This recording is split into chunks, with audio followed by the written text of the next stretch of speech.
concrete चोरी manager गिरफ 1,00,000 टंकार concrete चोरी अभियोग रे मैनेजर गिरफ सुपरभाइजर फेरार एभଳି ଏକ ରୋଚକ ଚୋରି ଅଭିଯୋଗ ଆସିଛି ସୁନ୍ଦରଗଡ଼ ହେମଗିରି ଥାନା ସରଡେଗା ଅଞ୍ଚଳରୁ ବାଲାଜୀ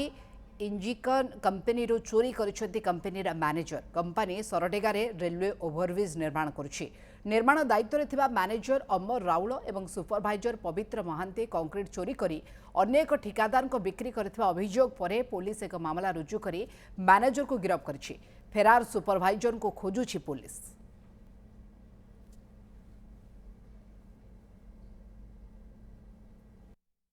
आमर रेलवे प्रोजेक्ट सरडेगा काम चलती सेठाकार पीएम अमर राहुल आउ पवित्र महांती मिसी पीएम है अमर राहुल साइट इंजीनियर है पवित्र महांती आम गर्जबरा प्लांट रू कंक्रीट साइट ना नहीं ताकू बाहर कंट्राक्टर मानू बिकी बहुत पैसा घोटाला करें काली सब जानला से आणिकी थाना सका पवित्र महांती थाना को आसी बाहर फेरार पड़े आबे आम एफआईआर लिखला अमर राहुल ना एफआईआर